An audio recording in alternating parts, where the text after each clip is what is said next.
Du släppte de här bilderna i mars.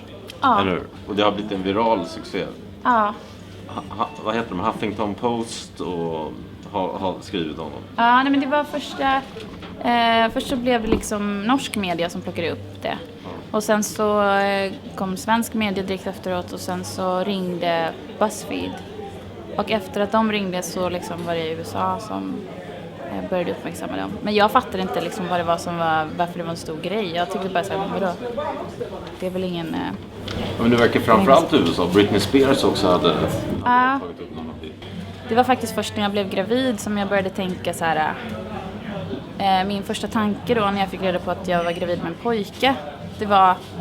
Men jag hatar ju sport. Och det var liksom det var startskott. Jag var som, vadå hata sport? Eller vadå sport? Eller vadå liksom? Så jag började se på honom när han blev äldre. Så här, vad tycker han om och varför? Och bara ställde massa frågor. Men jag lät ju honom hela tiden göra så som han ville. Men jag försökte att hålla hans val öppet. Så att försökte se till så att det var hans eget val hela vägen. Men det är jättesvårt för att de får så mycket influenser liksom, utifrån media.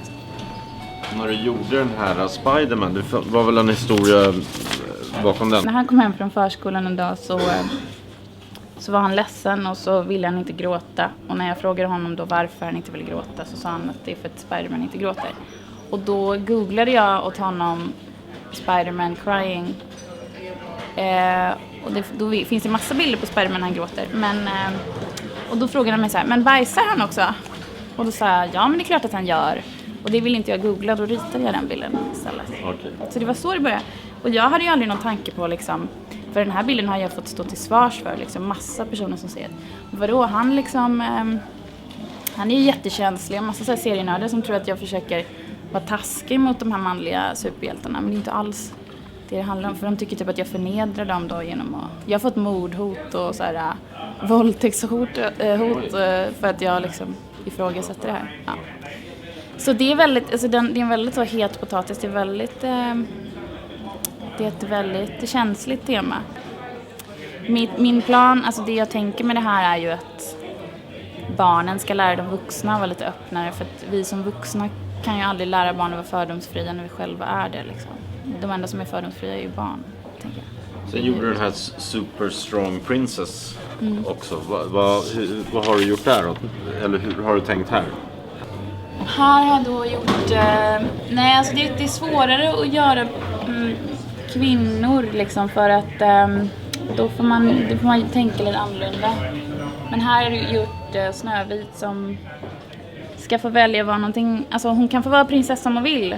Jag vill ju liksom, det är inget fel med att vara prinsessa, men hon kan också välja mellan att vara drottning, prins. Här skrev jag, tyckte det var kul för det är band allihopa, så Queen, Prince och ja, just det. häxa, hon kan vara grumpy, dog, dopey, bashful, sneezy. Ja, nej men alltså det jag tänker är att som tjej så ska du liksom identifiera dig med prinsessan, men jag tycker att häxan oftast, jag tyckte alltid att häxorna var mycket roligare. För de var liksom där, de kunde magi och de hade liksom krafter och de kunde trolla, det har jag sagt, men alltså de var mycket, alltså, prinsessorna tyckte jag var lite tråkiga, men jag tyckte att varför kunde de inte få vara båda två samtidigt, så som en superhjälte får vara, det är det som är intressant med superhjälten, liksom, att han är både en liksom hjälte och bakom masken så är han en nörd, och då tänkte jag men det är faktiskt i den nya Disney-filmen så kan man säga att hon är en superhjälte eller häx. Esmeralda på Pocahontas Take a Stand. Ja, den här var då för liksom urbefolkningen kan man väl säga, och jorden och rasism, eller att det är de som har lägst status egentligen som jag tycker borde ha hög status. Här var det en flicka som bad mig om en bild med skalliga prinsessor, för hon hade leukemi och då ville hon ha, det är väldigt många som är på barnsjukhus som vill ha liksom bättre skalliga förebilder. Och då gjorde jag den till henne och hon blev jätteglad. Så den här bilden har gått runt på så här barnsjukhus och sådär. Men egentligen så handlar det här bara om liksom att i grund och botten så det barn vill ha är ju liksom en förälder eller en pappa eller någon som hänger med dem och hittar på roliga saker. Så det är det de här bilderna handlar om egentligen. Pappatid.